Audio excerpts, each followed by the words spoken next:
जय श्री ओम नमः शिवाय।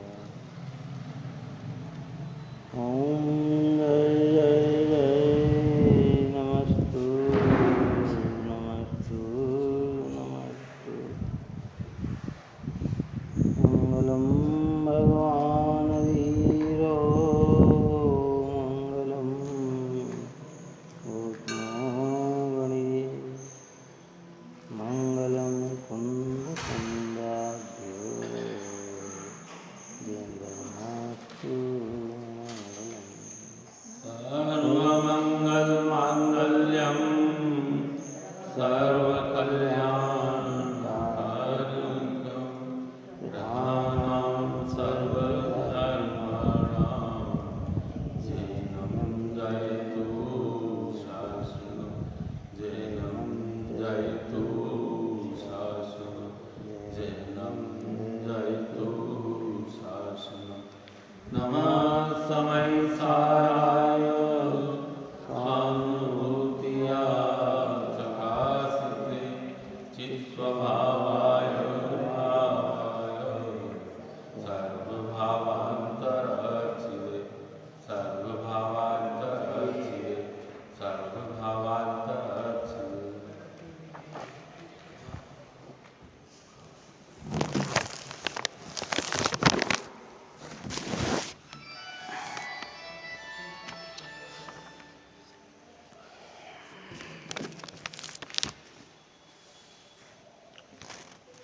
गाथा 143 अपनी पूर्ण हुई। अब आगे 92 नंबर की क्लास में है।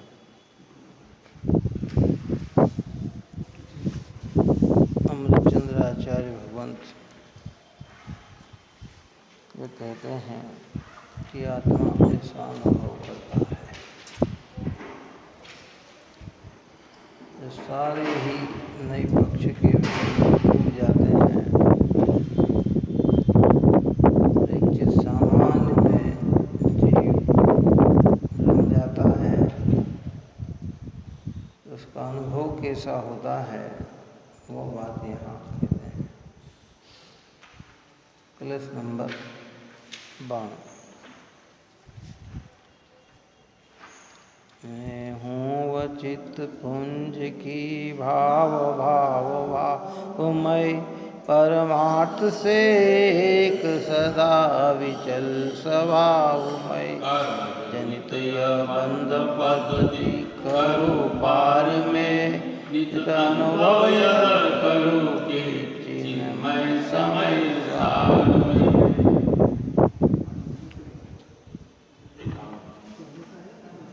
मैं हूँ वह चित्त पुंज की भावमय परमार्थ से एक सदा अविचल स्वभाव में कर्म जनित यह बंध पद्धति करो पार में नित अनुभव यह करो कि चिन्मय समय सार। धर्मात्मा पुरुष समदृष्टि पुरुष अपने शुद्धात्म तत्व का जो अनुभव करते हैं वह एक चिन्मात्र चैतन्य रूप ही करते हैं। उस चिन्मात्र चैतन्य रूप में अनंत गुणात्मक अनंत आत्मशक्तियाँ सब उसमें समाविष्ट होती है। कर्मजनित जितने भी विकल्प हैं वे विकल्प आत्मानुभव में आते नहीं, है ना। रागादि के जितने भी भाव हैं, अशुभ भाव की तो यहाँ बात ही नहीं करना, लेकिन जो शुभ भाव हैं, जो आत्म संबंधी चिंतन भी है, विचार भी है, जो ऊपर में नयों की जो पक्ष कहे थे कि व्यवहार ऐसा निश्चय ऐसे, ये विकल्प भी जहाँ सब टूट जाते हैं क्या, तो क्या कहते चित्त स्वभाव के पुंज द्वारा ही अपने उत्पाद व्यय और द्रव्य किए जाते हैं। भाव भाव भाव में कहा ना, ये जो क्या कहते हैं कि चित्त स्वभाव के पुंज द्वारा ही अपने उत्पाद वे द्रव्य किए जाते हैं। पुंज का मतलब क्या?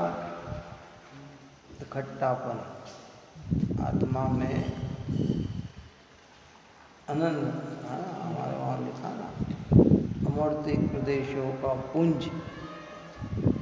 आत्मा का जो स्वरूप थोड़ा साहब ने लिखा ना, तो उसमें लिखा कि कैसा है आत्मा, कि अमूर्तिक प्रदेशों का पुंज, प्रसिद्ध ज्ञानादि गुणों का धारी, अनादि निधन, सर्व स्वनिर्मित वस्तु स्वयं आप है।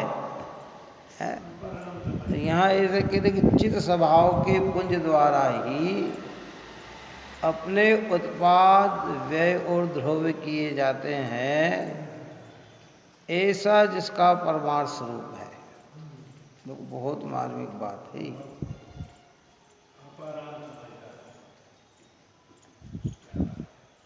आत्मा में आत्म वस्तु है, वस्तु का लक्षण सत है ना। सत द्रव्य लक्षणम, द्रव्य का लक्षण क्या? सत। द्रव्य कहो, वस्तु कहो, उसका लक्षण क्या हो गया? सत। सत यानी अस्तित्व रूप। और वह अस्तित्व कैसा है? उत्पाद व्यय द्रव्य युक्तम सत। उत्पाद व्यय और द्रव्य से युक्त है वो। तो मैं एक आत्मा हूँ, अस्तित्व वाला हूँ, तो निरंतर मुझ में उत्पाद व्यय और द्रव्य किसी अन्य के द्वारा किए नहीं जाते हैं, स्वयं के द्वारा किए जाते हैं। आत्मा के अनंत गुणों में जो पर्याय निकल रही है वो किसी के द्वारा की गई हुई नहीं है। वो पर्याय का विलय हो रहा, वो भी किसी के द्वारा किया गया हुआ नहीं है। और विलय और उत्पाद के बीच में जो सदाकाल एक सा बना रहता है, वह भी किसी के द्वारा किया गया हुआ नहीं।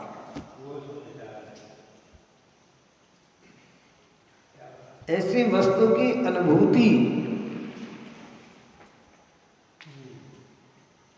जिन्हें प्राप्त हुई है,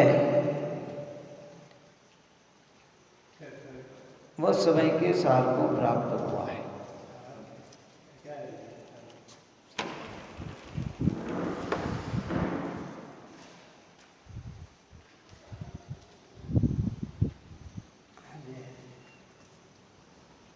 वस्तु का स्वरूप इतना सुंदर है,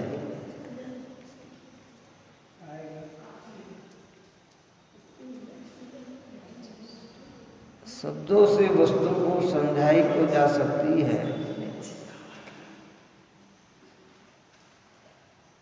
उन शब्दों से वस्तु के स्वरूप को बनाया जा सकता नहीं। बताया जा सकता है, बस ये बताया जा सकता है ऐसा वस्तु का स्वरूप है। लेकिन अनुभव काल में तो वो भी सारे विकल्प क्या होते हैं? टूट जाते हैं। इसलिए बहुत उत्कृष्ट शब्द कहा कि चित्त स्वभाव के पुंज द्वारा ही अपने उत्पाद व्यय द्रव्य किए जाते हैं, ऐसा जिसका परमार्थ स्वरूप है। इसलिए जो एक है, ऐसे अपार समय साधकों में समस्त बंध पद्धति को दूर करके, अर्थात कर्मोदय से होने वाले सर्वभाव को छोड़कर अनुभव करता हूँ। कर्मोदय से होने वाले भाव सारे कैसे हैं? शास्त्र में उन भावों को औदिक भाव कहा। क्या कहा कि ये भाव कैसे हैं? औदिक भाव है। और मैं औदिक भाव से क्या हूँ? भिन्न हूँ। जब अनुभव आता है तो औदिक भाव का नहीं आता। और जहाँ औदिक भाव का अनुभव होता है, ज्ञान होता है, वहाँ स्वरूप में स्थिरता नहीं रहती। ज्ञानियों को विकल्प आया तो अनुभूति छूट गई।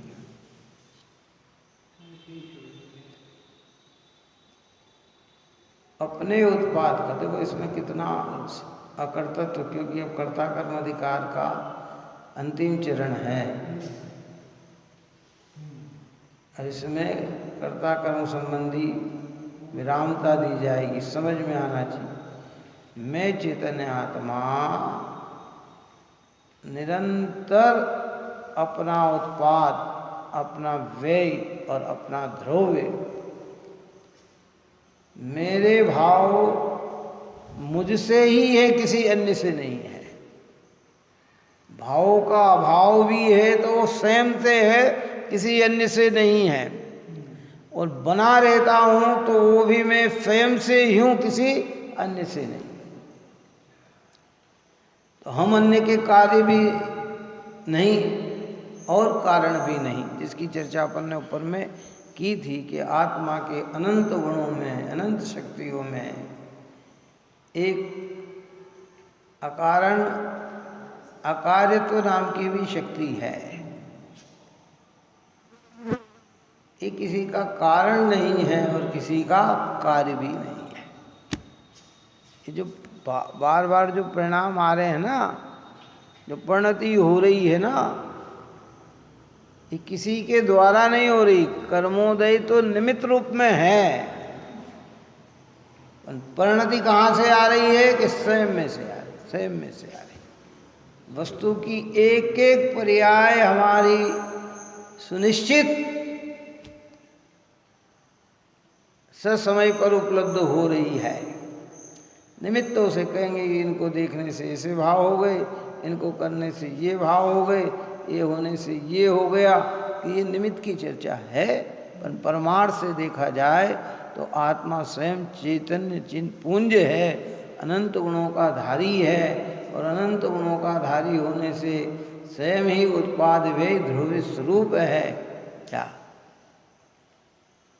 और ऐसी वस्तु की अनुभूति का होते ही क्या कहते हैं कि वह अपार समय सार में समस्त बद्ध पद्धति को दूर करके, अर्थात कर्मोदय से होने वाले सर्वभाव को छोड़कर अनुभव करता हूँ। कर्म सारे भाव को, जितनी कथन पद्धति की गई है अभी व्यवहार में आ जाती, छोड़कर जहाँ आत्मानुभव होते हैं वहाँ कुछ इस प्रकार के विकल्प भी नहीं होते हैं। पूर्व में ऐसे विकल्प होते हैं, अनुभव होने के बाद स्थिरता का अभाव होने पर ऐसे विकल्प आते हैं, लेकिन अनुभूति के काल में तो विकल्प भी नहीं है, बुद्धिपूर्वक भाव भी नहीं है, जिसकी चर्चा अपन ने कल की थी।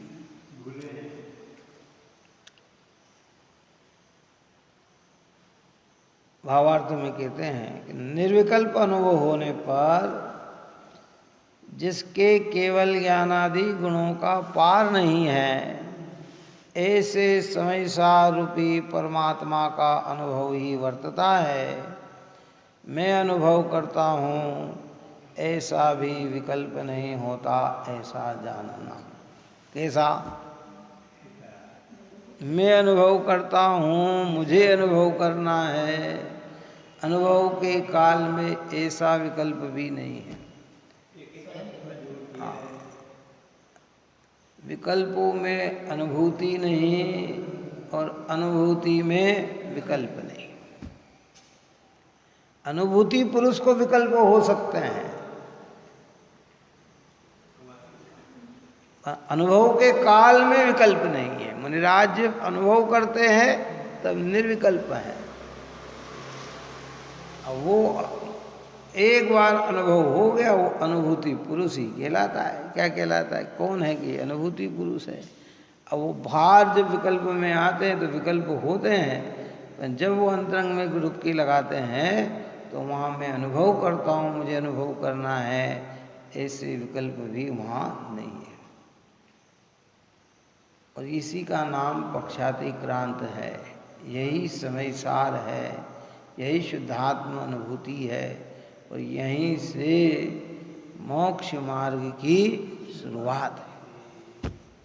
इसके पहले जितना भी मोक्ष मार्ग की हमें कहा गया, ये सब व्यवहार है। व्यवहार मतलब समझाने के लिए है, परमार्थ सत्य ये नहीं है। परमार्थ सत्य यही है जो आचार्य भगवंत ने गाथा में कहा है।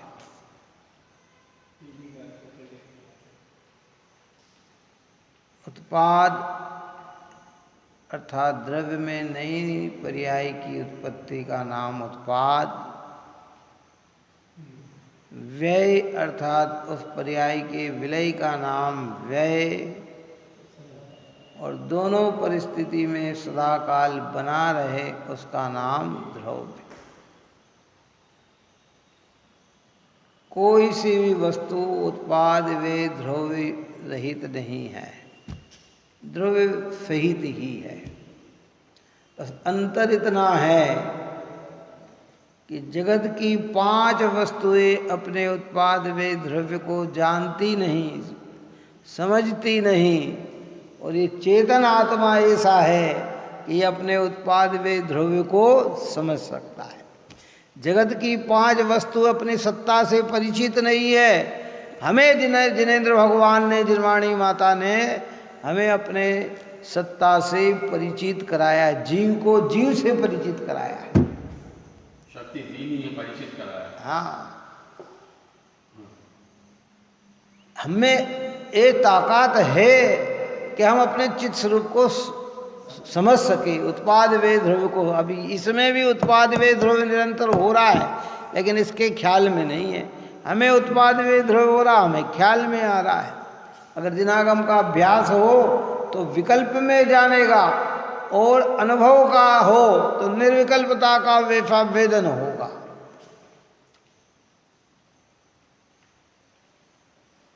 क्षण क्षण पर्याय बदलती है और क्षण क्षण विलय होती है, उत्पाद होती है, और द्रव्य सदा बना रहता है।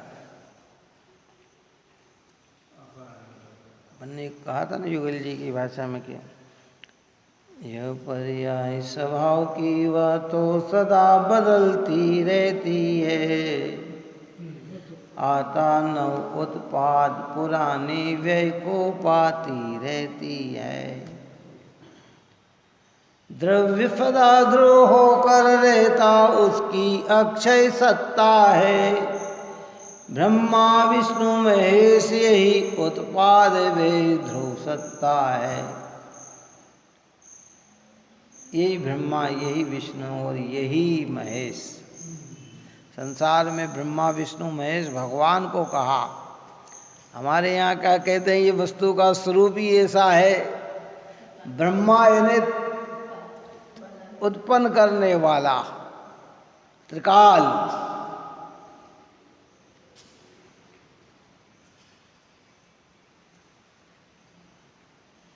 विष्णु यानी जो उसमें नई उत्पत्ति होती है, रक्षा करने वाला। महेश यानी संहार करने वाला, व्यय करने वाला। तो कि ब्रह्मा विष्णु महेश क्या है, कि यही वस्तु का स्वरूप है, सदा बदलती रहती है।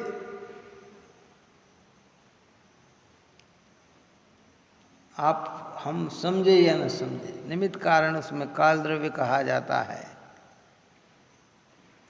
ये काल द्रव्य इसमें निमित्त है, परिणमन में निमित्त है, लेकिन भैया परमार्थ यही सत्य है। क्षण क्षण क्षण क्षण क्षण क्षण, और जब अनुभव का काल होता है, यानी ऐसी अनुभूति करते हैं।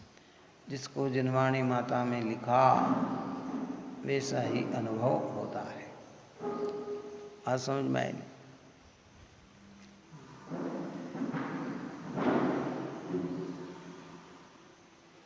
विचार करें। अकृत्रिम चैत्यालयों का वर्णन जैसा आगम में लिखा, कैसा लिखा? नंदीश्वर देव की अभी पूजा अपन ने की और अष्टानिका में नंदीश्वर देव की चर्चा की। तो हमने नंदीश्वर देव की इतने योजन 163 कोड़ी योजन महा 1,84 लाख उनकी इतनी लंबी लंबी दूरियां है। 1-1 लाख योजन की बावड़िया है। क्या है ढोल सम गोल पोल ऐसा है। तो जैसा नक्शे में वर्णन किया, जिनवाणी में कहा, और कर्म योग से आयु पूर्ण होकर स्वर्ग का देव बन जाए तो जाएगा, तो ऐसा ही अनुभव होगा कि कोई दूसरा होगा? हाँ, कैसा होगा? ऐसे ही होगा ना। नंदीश्वर द्वीप में भी ऐसे ही होंगे ना। 4 दिशाओं में 4 है, 13 चैत्यालय बने हुए हैं। 1-1 लाख योजन बावड़ी 2 रतिकर, ये दधिमोक आदि जो वर्णन है वो सारा। तो वहाँ मिलेगा क्या? वही तो मिलेगा है, जो चीज़ें वैसी मिलेगी ना। ऐसा आगम में उत्पाद वे ध्रुव का स्वरूप जब हम आगम से पढ़ते हैं और जब अनुभव का काल होगा तो होगा क्या? जैसा ये है वैसा ही तो होगा। कैसा होगा? क्योंकि ये वाणी किनके द्वारा कथित है? सर्वज्ञ परमात्मा के द्वारा कथित है, गणधरों के द्वारा कथित है। जो भगवान की वाणी होती है ना, उसमें न्यून और अधिकता नहीं होती है। क्या होती है? ऐसा नहीं, कल्पनाभूत नहीं होती है। वहां तो ओरिजिनलता होती है। जैसा स्वरूप त्रिलोक का बताया वैसा ही त्रिलोक का स्वरूप होता है। आत्मा को जैसा बताया, अनंत गुणात्मक बताए, तो अनंत गुण ही आत्मा में होते हैं। कल्पनाभूत नहीं होती है बातें। आगम से पड़ा निर्विकल्प स्वरूप का जब वेदन होता है तो आत्मा वैसा ही अनुभव में आता है। ऐसा नहीं क्या जिनवाणी में तो लिखा आत्मा सुख स्वरूप है, आनंद स्वरूप है, परम शांतमयी है, और अनुभव हो तो दुख अनुभव में आता हो, विपदा अनुभव में आती हो कि ऐसा आत्मा जैसा लिखा है वैसा ही अनुभव के काल में आएगा। और नहीं तो फिर ये वाणी कैसी हो जाएगी? झूठी हो जाएगी। आपने कहा कि साहब मुनि बनने के जो आनंद आता है वो दुनिया में कहीं भी नहीं है, किसी को भी नहीं आता है। साहब हमने तो मुनि बन गए, आनंद ही नहीं आ रहा है। कि भैया ऐसा होता नहीं। 3 कषाय का अभाव हो और आनंद ना आए, ऐसा हो सकता नहीं। और वैसा आनंद आएगा जो कल कहा था अपन ने कि जो चिंत निज में थिर भये, फिर अखत वो आनंद लहो, सो इंद्र नाग नरेंद्र व अमींद्र के नहीं कहो। चक्रवर्ती को भी वो आनंद नहीं है, अमींद्र को भी वो आनंद नहीं है, इंद्रों को भी वो आनंद नहीं है, विद्याधरों को भी वो आनंद नहीं है जो आनंद मुनिराज को एक समय की अनुभूति में प्रकट होता है। ओके कलिन साहब हमने तो किया पर आनंद नहीं आया। कि फिर सम्यक दर्शन तो प्राप्त हो गया लेकिन आनंद नहीं आया। कि भाई तुझे सम्यक दर्शन प्राप्त ही नहीं। क्या बात समझ में आए? काल्पनिक चीजें नहीं है, ओरिजिनल चीजें हैं ये।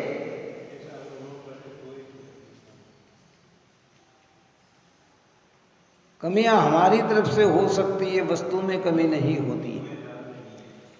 इसलिए अपना उत्पाद, अपना व्यय, अपना ध्रुव अपने से ही है। गुरुदेव श्री ने तो लिखे उसमें कर्ता कर्म अधिकार के प्रवचन में कि प्रत्येक पदार्थ सत स्वरूप है, सत्ता स्वरूप है। उत्पाद भी सत है, व्यय भी सत है और ध्रुव भी सत है। उत्पाद एक समय का सत है, तो जो एक समय का सत है वो आगे पीछे नहीं होता। वस्तु की अवस्था है वही उसकी व्यवस्था है, किसी के द्वारा की नहीं जाती। पुद्गल में परिणमन हो रहा है तो पुद्गल से ही हो रहा है, जीव में परिणमन हो रहा है तो जीव से ही हो रहा है। यही स्वतंत्रता तो समझना है ना। हमें लग रहा है इनने किया, उनने किया, इनने किया। यहाँ कह रहे कि नहीं, जो वस्तु सत होती है वो स्वतंत्र होती है। अभी अंतिम चरण है कर्ता कर्म अधिकार का। इसके बाद 144 गाथा के आचार्य देव अपनी सारी चीज को समेटते हुए आगे पुण्य पाप अधिकार में प्रवेश कराएंगे। सत है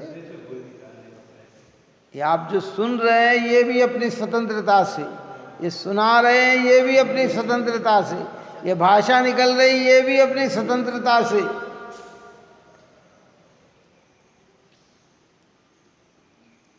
निमित्त नैमित्तिकता का ज्ञान ज्ञानियों को भी होता। आप और हमें भी निमित्त नैमित्तिकता का ज्ञान करना, पर परिणमन कैसा है? स्वतंत्रता से।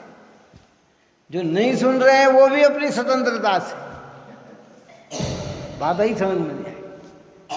जो तत्व का विरोध कर रहे हैं वो भी अपनी स्वतंत्रता से, जो तत्व से प्रेम कर रहे हैं वो भी अपनी स्वतंत्रता से। वस्तु स्वरूप ऐसा है। भूमिका में विकल्प आते हैं, वो भी अपनी योग्यतागत। विकल्प वस्तु को परिणमा दे, ऐसा वस्तु के स्वभाव में नहीं है। अनुभूति के काल में तो जीव पूरी तरह से निर्विकल्प होकर अनुभव करता है, आनंद लेता है। अब एक पूर्ण निर्विकल्पता किनको हुई? अरहंत और सिद्ध भगवान को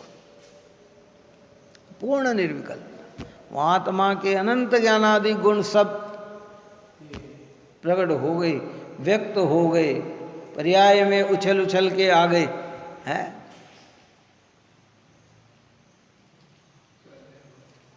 ज्ञानियों का उनका अंश, अनंत गुण की अंश शुद्धि प्रकट हो गई। कितनी प्रकट हो गई? वहाँ गुणों की पूर्ण शुद्धि प्रकट हो गई। सिद्ध भगवान को पूर्ण सिद्धि प्रकट हो गई। समदृष्टि धर्मात्मा पुरुषों को अनंत गुणों में आंशिक शुद्धि प्रकट हुई। अब वो आंशिक शुद्धि की प्रकटता जो हुई है ना, अब वो धीरे धीरे क्रम से विकास करती हुई पूर्णता की ओर चली जाएगी। और हमें आज तक गुणों की शुद्धि प्रकट ही नहीं हुई, क्योंकि सम्यक निर्विकल्प अनुभूति के बिना सम्यक दर्शन होता नहीं, और सम्यक दर्शन के बिना आत्मिक गुणों में निर्मलता आती नहीं। मंदता का भाव तो आ जाता है, होता भी है, हुआ भी है, लेकिन वो मंदता का भाव धर्म का भाव नहीं है, ओरिजिनल धर्म नहीं है। व्यवहार से धर्म कहा गया, लेकिन पारमार्थिक धर्म नहीं है। इसलिए यहाँ कहते हैं निर्विकल्प अनुभव होने पर जिसके केवल ज्ञान आदि गुणों का पार नहीं, कितने क्या व्यक्त ही नहीं कर सकते। अनंत को क्या व्यक्त किया जा सकता? चलो बताओ। वो कहा था ना अपन ने, ठंडाई बनाई, अनेक मसाला से युक्त होकर ठंडाई बनाई है। एक गुट पिया, सबका स्वाद आया, किसका आया? लेकिन आपको कहो कि व्यक्त करो इसमें किस किस का स्वाद लिया, तो स्थूल चीजों का व्यक्त कर सकते हैं कितना? सबका नहीं व्यक्त कर सकते। कितना कर सकते? अनुभव सबका आया, लेकिन व्यक्त किसका करेंगे? अगर मीठी होगी तो कह देंगे मीठी है या कम मीठी है। चरकी होगी मिर्ची का तो चरकी है या कम चरकी है। क्यों है? ठंडी है कि ठंडी नहीं है, ये जो स्थूल है उनको वर्णन कर सकते हैं। बाकी चीज क्या अनुभव में आई? सब आई। अब आत्मा में गुण कितने? अनंत है। अब अनंत गुणों को शब्दों में व्यक्त किया जाए तो कितने किए जाए? हमारे यहाँ वो अनंत गुणों को गणधरों ने, ज्ञानियों ने भी वर्णन किया तो लिमिटेशन में ही किया। कितना किया? 47 शक्ति हो गई, ज्ञानादि गुण हो गए, 6 ये गुण हो गए, और ज़्यादा से ज़्यादा नाम से पूजा की तो 1008 नाम हो गए, जिनके अर्थ अभी हमने सिद्ध चक्र मंडल विधान में चढ़ाए भगवान है। अब अनंत तो बस ये तो लिमिटेशन है इनकी। कितनी क्यों 1000 2000 3000 4000 है क्यों?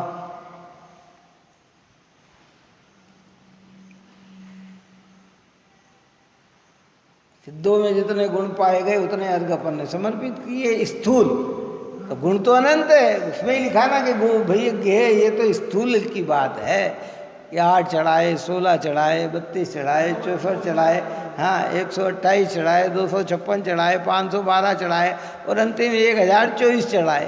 कितना 2040 के लगभग उसके अंदर वो बने। लेकिन कितने हैं? तो क्या आत्मा में इतने ही गुण हैं? इतने गुण होते तो अनंत क्यों लिखते? 1000 ही लिख देते कि हजारों गुण हैं आत्मा में, लाखों गुण हैं आत्मा में इतने ही लिख देते, करोड़ गुण हैं इतने ही लिख देते। अनंत गुण क्यों लिखे भाई? कि हमारा ज्ञान पकड़ नहीं पाता है, ये केवल योग का ज्ञान पकड़ पाता है।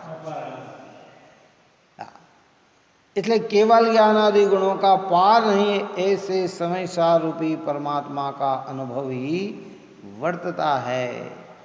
मैं अनुभव करता हूँ ऐसा भी विकल्प नहीं होता, ऐसा जानना। मैं अनुभव करता हूँ ऐसी जानकारी तो है पर विकल्प नहीं। बोलो इसमें क्या अंतर आएगा? चलो बताओ। मैं अनुभव करता हूँ अगर ऐसी जानकारी भी ना हो तो क्या होगा?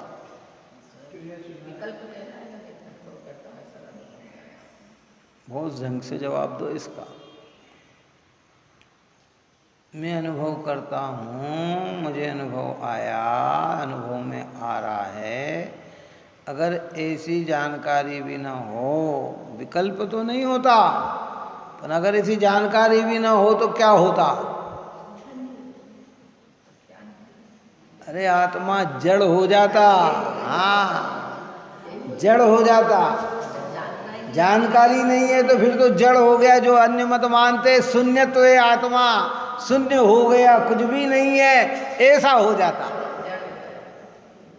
अनुभव में तो जानकारी तो है, ये उत्पाद वेद जो ऊपर कह रहे ना वो उसकी जानकारी तो है पर विकल्प नहीं है। क्या नहीं है? विकल्प नहीं।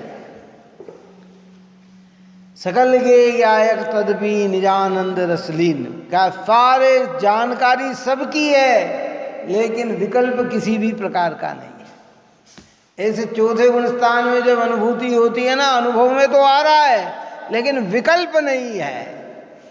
मैं जानने वाला हूं ऐसा विकल्प भी नहीं है, मैं अनुभव करने वाला हूं ऐसा विकल्प भी नहीं है, पर अनुभव तो है, जानते तो हैं। कोई कह के नहीं साहब तो फिर वो अन्य मत मानता है। क्या कहे? जब ध्यान में आत्मा में एकाग्रता हो, शून्यत्व हो जाता है, शून्य से। अब जब शून्यत्व हो जाता है तो आनंद काहे का लेगा?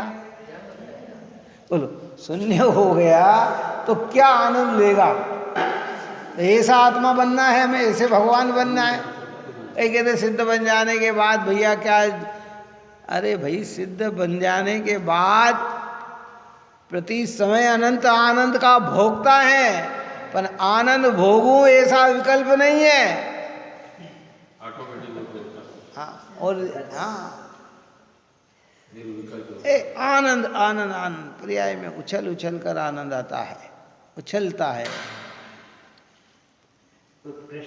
हाँ नहीं तो अन्य मत और जिन मत में फिर कहेंगे भाई ऐसे भगवान बनने से क्या मतलब कि जहाँ बोरियत हो जाती, कुछ भी नहीं मिलता तो क्यों भगवान बने? शून्य हो जाए, जड़ हो जाए, तो इससे तो ये चेतनत्व ही अच्छा है हमारा।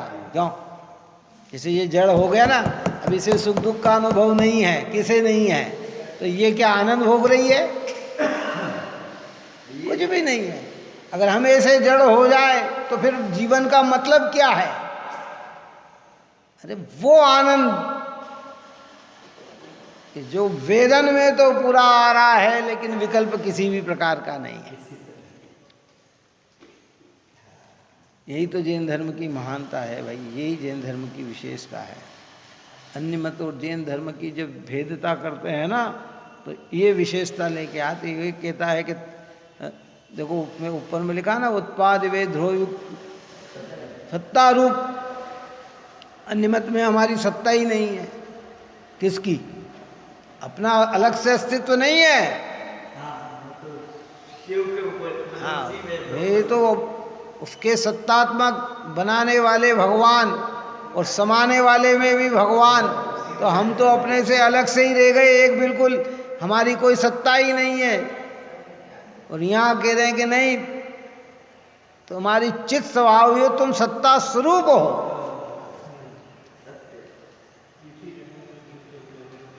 प्रतिपल तुम्हारे अंदर एक पर्याय की उत्पत्ति और एक पर्याय का विलय और द्रव्य स्वरूप बने रहते हो। हाँ, और वह पर्याय की उत्पत्ति भी किसी अन्य के कारण नहीं, और विलय भी किसी अन्य के कारण नहीं, और ध्रुव भी किसी अन्य के कारण नहीं। ऐसा वस्तु का स्वरूप ही है। भगवान ने जन्म दिया, भगवान में ही समा जाएंगे। भगवान ने भेजा, भगवान ही हम क्या करें। भगवान ने बनाया, भगवान ही मिटा देंगे। तो फिर तो हम रहे कहाँ? वहीं के वहीं तो रहे ना। इसलिए मैं अनुभव करता हूँ, ऐसा भी विकल्प नहीं होता, ऐसा जानना। ऐसा विकल्प भी नहीं होता अनुभव के काल में।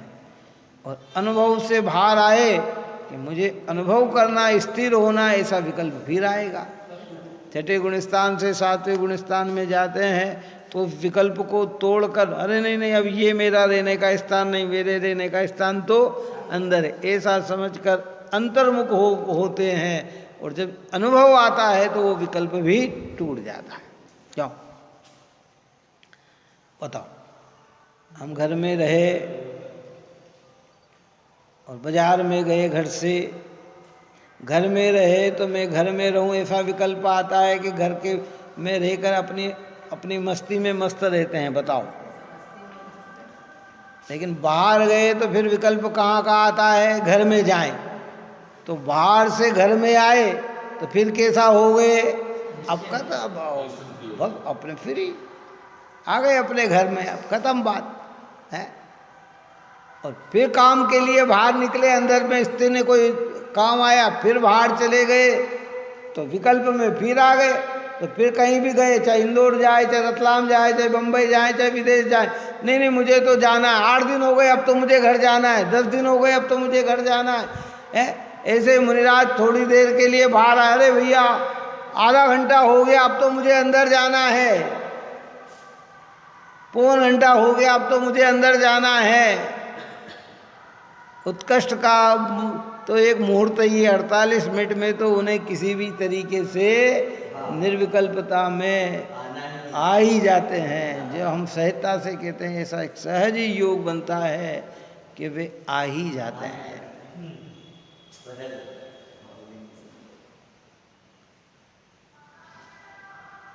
5 साल के लिए अगर कोई प्रधानमंत्री बने, कितने साल के लिए, हाँ, देश का प्रधानमंत्री हो, भारत का प्रधानमंत्री हो, 5 साल के लिए, दृष्टांत है तो। और वो विदेश जाए तो बोलो कितने दिन के लिए जाएगा? अधिक से अधिक 5 दिन, 8 दिन, 10 दिन, लंबी यात्रा हो तो महीने भर। अब कोई कह नहीं मैं तो 5 साल से भी ज़्यादा समय बाहर रहूँगा, तो तू देश का प्रधानमंत्री रह सकता है क्या? बोलो वो प्रधानमंत्री रह सकता है। अगर साल भर भी बाहर रह जाए देश के तो भी प्रधानमंत्री नहीं रह सकता। तत्काल कहेंगे कि लंबी छुट्टी पे जा रहे, दूसरे कार्यभार प्रधानमंत्री बना के जाओ, क्योंकि यहाँ की संरचना कौन करेगा। ऐसे हम कहे कि नहीं साहब, एक बार आत्मानुभूति हुई अब ज्ञानी धर्मात्मा को, मुनिराज को, अब तो वो बाहर ही बाहर घूमेंगे कि नहीं, ज़्यादा से ज़्यादा अगर वो बाहर रहेंगे तो 48 मिनट से कुछ समय तक ही रह सकते हैं। उसके बाद तो उन्हें निर्विकल्पता में आना ही है। इससे बाहर अगर अधिक समय तक चले जाएंगे तो बाहर में परिवर्तन नहीं आएगा, क्रिया वही चलेगी, लेकिन गुणस्थान क्या होगा? कमजोर पड़ जाएगी। ऐसे चौथे गुण स्थान का भी कहा 6 महीने में अगर अनुभूति नहीं हुई तो आप मिथ्यात्व में चले जाओगे। पंचम गुण स्थान में अगर 15 दिन में अनुभूति नहीं हुई तो आप फिर आते, बार बार आ जाए कोई बात नहीं, लेकिन 15 दिन उत्कृष्ट समय है तो उसको आना ही है। जो गिरते हैं मतलब वैसे तो भावी में संत का गिरना होता ही नहीं, वो तो आ ही जाते हैं। एक मुहूर्त में नहीं आए तो वो सोचे मेरे एक पहले में जाएंगे, सीधे मिथ्यात्व में चले जाएंगे, मिथ्यात्व में चले जाएंगे।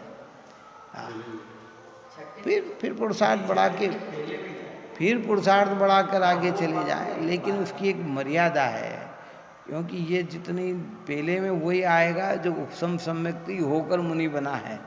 अगर माँ समय अब छायिक सम्यक्ति बन गया नहीं है तो वो फिर वहाँ से पहले में थोड़ी आ जाएगा, वो तो कहाँ आएगा।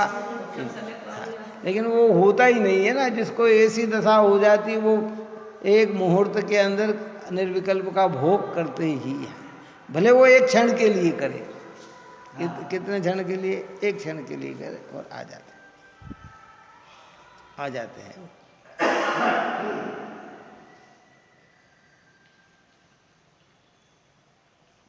आते हैं, उसकी प्रक्रिया जितनी है।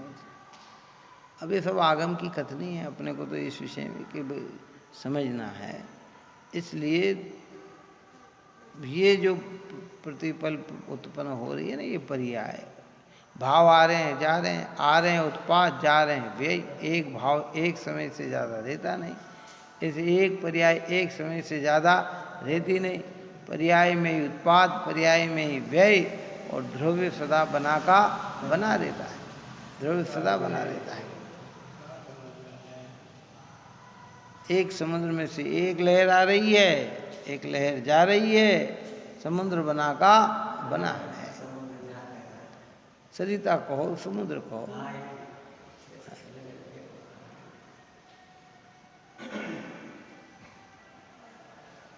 ये वस्तु है। उसके आगे की लाइन में लिखा था युगल जी ने कि भाई होता नहीं विनाश कभी, पर्याय बदलती रहती है। अरे तरंगित सरिता जैसे अविकल बहती रहती है। उड़ती है कल्लोल उसी में विलय उसी में हो जाती, पर सरिता तो अपने पद पर शाश्वत ही बहती जाती है। कैसे बहती जाती है? एक पर्याय आई, एक पर्याय गई। सरिता तो अपनी जगह है, क्यों? पानी बहता ना नदी में, नया पानी आ रहा है, पुराना पानी जा रहा है, सरिता अपनी जगह, एक पर्याय जा रही है, एक पर्याय आ रही है अपन ध्रुवीय स्वरूप से। अभी 1 घंटे के यहाँ प्रवचन या पौन घंटे के प्रवचन अपने होंगे, ध्रुव तो वहीं रहेगा, लेकिन परिणाम कितने आए और गए चले जाएंगे। हमारा ज्ञान कहाँ आया कहाँ चला जाएगा, और ध्रुवीय स्वरूप कैसा रहेगा? बना का बना रहेगा। नए नए भाव आ रहे हैं। अब जब नए भाव आ रहे हैं तो पुराने जाएंगे तो ही तो नए आएंगे। कौन?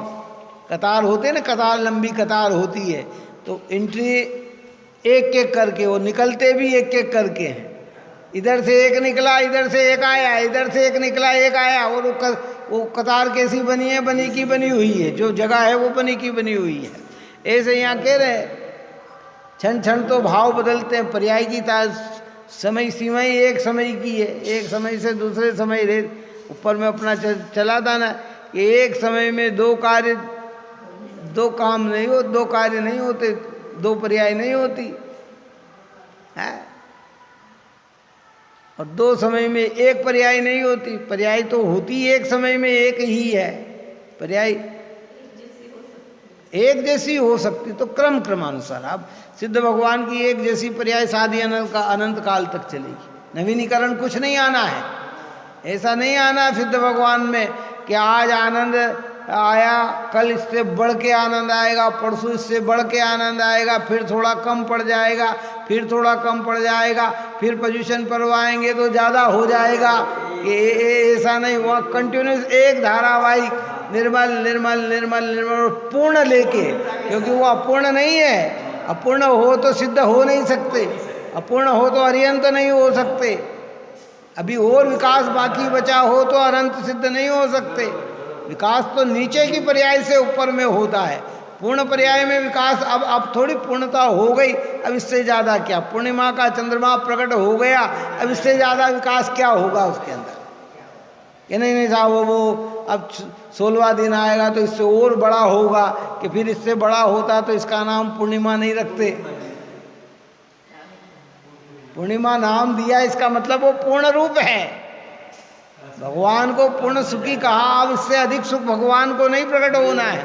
सिद्ध भगवान अनंत सुखी है, तो अब कब तक चलेंगे कि अनंत काल तक अनंत सुखी बने रहेंगे, अनंत काल तक अनंत सुखी बने रहेंगे। है ही नहीं, है ही नहीं। अब पूरे विश्व को एक समय में जान लिया भगवान ने, अब इससे ज्यादा क्या जानेंगे? विश्व से बाहर कोई चीज ही नहीं है ना, ज्ञान इससे ज्यादा क्या होगा? चलो बताओ कि नहीं साहब इससे और कोई नया जान सकते हो, और कोई नया जान सकते हो कि नया कुछ नहीं जान सकते? वो तो एक समय मात्र में पूरे विश्व की व्यवस्था जान ली, दूसरे समय में भी वैसी ही जानना है, कोई नई नहीं जानना है उनको। यहाँ तक बताया गया है कि लोकाकाश तो क्या, ऐसे अनंत लोकाकाश। हाँ, वो सब जितना बड़ा विश्व है ये तो अपन ने कल्पना की है, पर पूरे विश्व से बाहर कोई चीज ही नहीं है, तो अब क्या जानेंगे बताओ? है ही नहीं चीज तो क्या जानेंगे? ये तो अपन ने कल्पना की कि ऐसे अनंत और आकाश आ जाए तो केवल ज्ञान जान ले कि भाई पूर्ण में अब अपूर्णता क्या है, पूरी जान चुके उसमें अब कमी क्या है? और अगर पूरी ना जाने तो फिर उसका नाम केवल ज्ञान कैसे? कि नहीं साहब उनने भरत क्षेत्र को पूरा जान लिया, जम्बूद्वीप को पूरा जान लिया, लवण समुद्र को जान लिया, घातकी खंड को जान लिया है, कालोदधी समुद्र को जान लिया, अर्ध पुष्कर को जान लिया, कि भाई इससे, अरे भाई ये तो अंश है, केवल ज्ञान में तो सर्वांश जान लिया उन्होंने। इसलिए उनमें मालूम उनका केवल ज्ञानी को कहा, किस नाम से पुकारा गया? सर्वज्ञ। क्या कहा? भगवान कैसे होते हैं? वितरागी और सर्वज्ञ। सर्वज्ञ, सर्व के ज्ञाता। अब सर्व के ज्ञाता में कोई चीज बाकी नहीं रहती है। जो जम्बूद्वीप को जाने, घातकी खंड को जाने, आधे पुष्कर को जाने, वो तो मन प्रे ज्ञान का विषय बन सकता है। कितना बन सकता है? मन प्रे ज्ञान का विषय इतना है, तो केवल ज्ञान का विषय तो इससे अनंत गुना बड़ा है।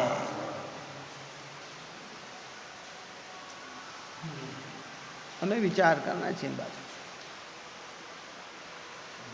इसलिए यहाँ कहा है कि भाई अनुभव वर्ता मैं अनुभव करता हूँ, ऐसा भी विकल्प नहीं होता ऐसा जानना। अनुभव तो होता है पर विकल्प नहीं होता। इससे क्या लगा कि वस्तु अलग है और विकल्प अलग है।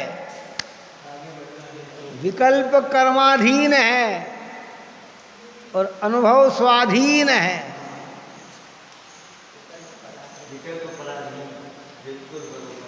ऊपर में लिखा था ना कि दूर करके अर्थात कर्मोदय से होने वाले सब भाव को छोड़कर अनुभव करता हूँ। जितने विकल्प है वो उदय अवस्था में है और वस्तु की अनुभूति निर्विकल्प है। उसमें उपसम उपसम उपसम कर्म की उपसमता होती है तो अनुभूति वर्तती है। यह गंभीर माँ है, ये समय सार का सार है, ये निचोड़ है भाई। देखो घबराना नहीं। सम्यक्त की चर्चा जितनी सरल है और सम्यक्त को जितना सरल बताया जाता है, परमार्थ से उतना सरल नहीं है, परंतु इतना कठिन भी नहीं है कि इसे प्राप्त नहीं किया जा सकता। सोचो आप, लौकिकता में बहुत सारी ऐसी चीज़ हो जाती है, अनुभवियों को सरल लगती है और सामान्य जीव को प्रारंभिकता में बहुत कठिन लगती है। फिर धीरे धीरे अभ्यास से वह भी क्या हो जाती है, सरल हो जाती है। और इसके लिए अपन ने पहले दृष्टांत दिया था कि जब हम माता पिता की भूमिका में आ जाते हैं, पढ़ लिख लेते हैं, माता पिता बन जाते हैं, और जब बच्चे बच्ची होते हैं तो हमें अनार का लिखना, अनार का लिखना कितना सरल भासता है।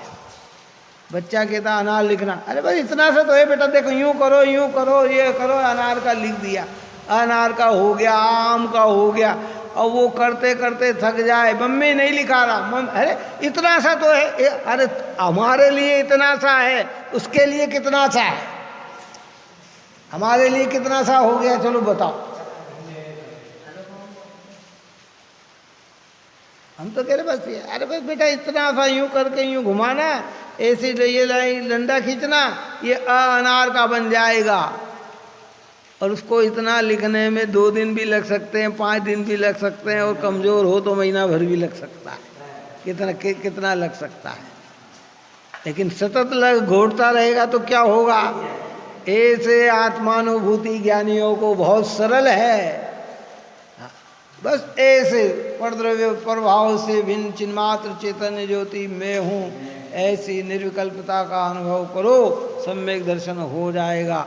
इतना सरल है, क्योंकि मुनिराज भगवंत इसका अनुभव करते हैं, हमें अनुभव की प्रेरणा देते हैं, लेकिन हमारे लिए इतना सरल नहीं। परंतु हम सतत प्रयत्न करेंगे तो ये हमारे लिए भी क्या होगा, सरल। हम बार बार घोटे, आचार्य बता रहे हैं आगे की 144 गाथा में किस प्रकार अनुभूति होती है, उसका वर्णन करेंगे। प्रयत्न करने पे सब सफलता मिलती है। क्या गंभीर बात है भाई।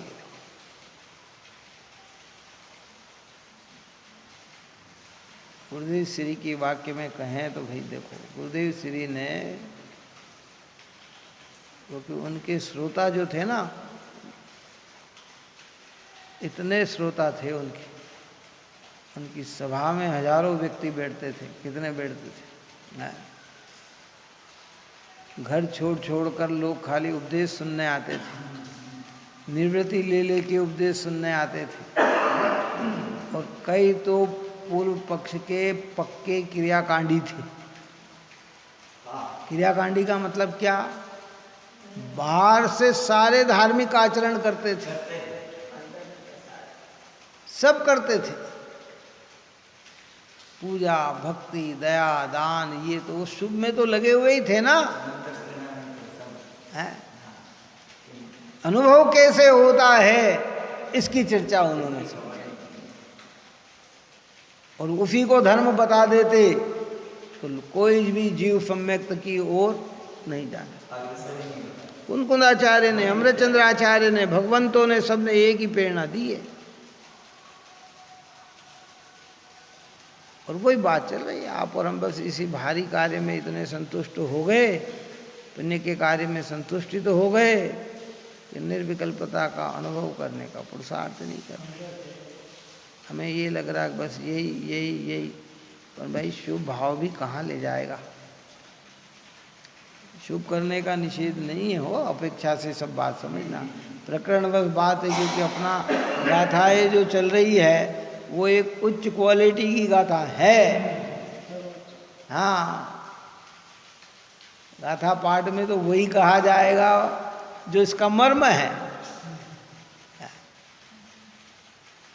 अगर पुण्य की मिठास में ही पड़े रहे और पुण्य भाव की मिठास में ही लगे रहे तो अंतर्मुख होने का पुरुषार्थ नहीं करेंगे। पर्याय की स्वतंत्रता का, उत्पाद वे ध्रुव की सत्ता का। कई लोग कहते हैं साहब आप जो कहते हैं सब सत्य कहते हो, सब बात है, पर अब हमको मन नहीं लगता। हमारा मन तो इनमें ही लगता है, कोई बात नहीं, लेकिन प्रयत्न करता है कि नहीं करता है। तू समझना ही नहीं चाहता है और खाली यही सोच के संतुष्टि तो होता है, तो ये तो तेरी बहुत बड़ी भूल है भाई। समझने का प्रयत्न करके भी समझ में ना आए तो बात अलग हो सकती है, लेकिन तू इसी में संतुष्टि तो हो गया क्यों। पुराने समय और आज के समय में अंतर बताता हूँ। वर्तमान युग और आज से 50 साल, 60 साल, 70 साल, 80 साल पहले के युग में क्या अंतर? बोलो क्या अंतर? अंतर तो बहुत है, लेकिन मौलिक अंतर क्या है? पहले घर में लड़कियां होती, बच्चे होती है, तो वो घर के कार्य में उसे लगा दिया, काय के कार्य में लगा दिया है। अब वो स्कूल भेजते कि नहीं मेरे मम्मी मेरे को तो अच्छा नहीं लगता स्कूल जा, वाह बेटा मत जा, तू तो यही कर, मतलब उसको इसी में लगा दिया, तो वे पढ़ लिख नहीं पाई। कौन कौन कौन नहीं पढ़ लिख कर पाई? घर वाले भी खुश हो गए। क्या खुश हो गए कि वाह ये रोटी बना रही, चौका चूल्ही कर रही, घर का कार्य कर रही है। और आज सबसे ज़्यादा काय में कीमत दे रहे हैं, बताओ क्या क्या क्या दे रहे हैं? शिक्षा। सब जने, हर व्यक्ति इसी में लगा पड़ा है। कौन? यहाँ तक कि धार्मिक कार्य भी गौण हो गए। नहीं, पहले पढ़ाई करो, पहले पढ़ाई करो, पहले पढ़ाई करो, एक ही लक्ष्य। काय का लक्ष्य? कि नहीं नहीं मैं अभी अष्टमी का 8 दिन छुट्टी ले, नहीं नहीं नहीं आप तो पढ़ाई करो। बात समझ में आई कि नहीं आई? ऐसे ही पुण्य कार्य में हम संतुष्टि तो हो जाएंगे ना, तो फिर ये तत्व प्राप्त नहीं करेंगे। इसलिए गुरुदेव श्री कहते हैं कि निर्विकल्प हो, पुण्य में धर्म नहीं है। अरे सब तो इसी में मिल रहा है, प्रशंसा इसमें मिल रही, तारीफ मिल रही है। लोग कह रहे हैं बहुत बड़ा धर्म का कार्य कर लिया, बहुत बड़ा धर्म का कार्य कर लिया। कि कहाँ धर्म का कार्य हो गया?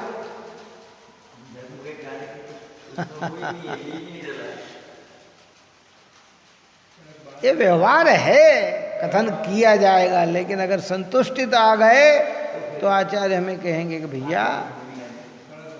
अच्छा भैया, ज्ञानी धर्मात्मा को पुण्य मंद परिणाम इन सब बातें जो कह रहे हैं उनसे सातिशय पुण्य की ज्यादा है, लेकिन इसमें आता ही है। काल्पनिकता और हकीकत से परिचित कराया जाता है।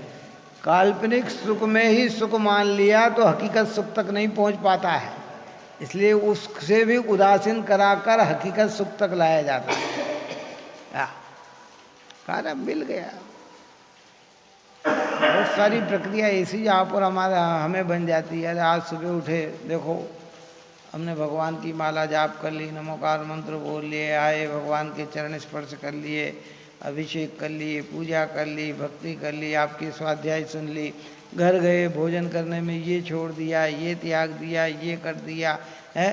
दोपहर को भी हम बैठ गए, नमोकार मंत्र का जाप कर लिया, शाम, अरे भैया अपना जीवन तो सफल हो गया। बोलो आ रही संतुष्टि? नहीं आ रही? बिल्कुल संतुष्टि आ गई। और दुनिया भी कह रही है कि अरे बाप आप क्या धर्मात्मा हैं, सब तारीफ करने से थक नहीं रहे हैं। अरे देखो भाभी तो पूजा करते हैं, भक्ति करते हैं, स्वाध्याय करते हैं, दान देते, फलाना करते हैं, लेकिन निर्विकल्पता आई कि नहीं आई?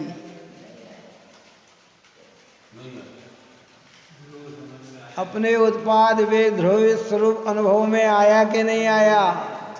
अपनी स्वसत्ता पर से भिन्न दिखी के नहीं दिखी? अरे इन बातों की तो हमें खबर नहीं है बस।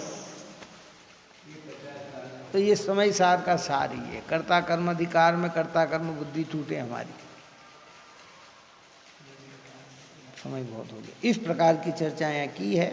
अब आगे यह कहते हैं कि नियम से ये सिद्ध है कि पक्षाति क्रांत ही समय सार है। कौन? पक्षाति क्रांत। पक्षाति क्रांत का मतलब कि जिसको निश्चय और व्यवहार का विकल्प भी टूट जाए और वस्तु जो है वैसी अनुभव में आ जाए, वही समय का सार है। और जब तक पक्ष है वो विकल्प है, विकल्प है वो राग है, राग है वो बंध स्वरूप है, वो मुक्ति मार्ग स्वरूप नहीं है। ये बात यहाँ कही। आप और हम सभी जीव इस पवित्र मार्ग में लगे, यही मंगल है।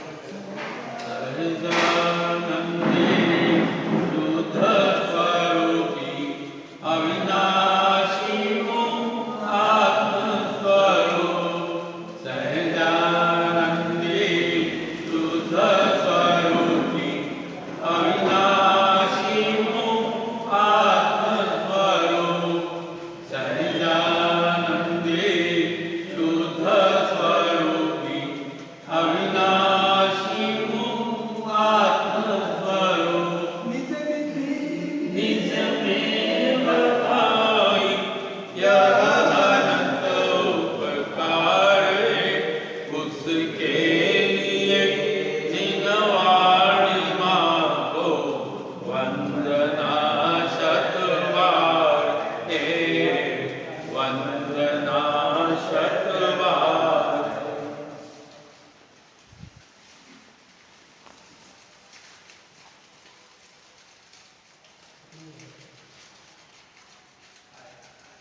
वाणी के ज्ञान से सूझे लोकालो, सो वाणी मस्तकम सदा दे तुम हो।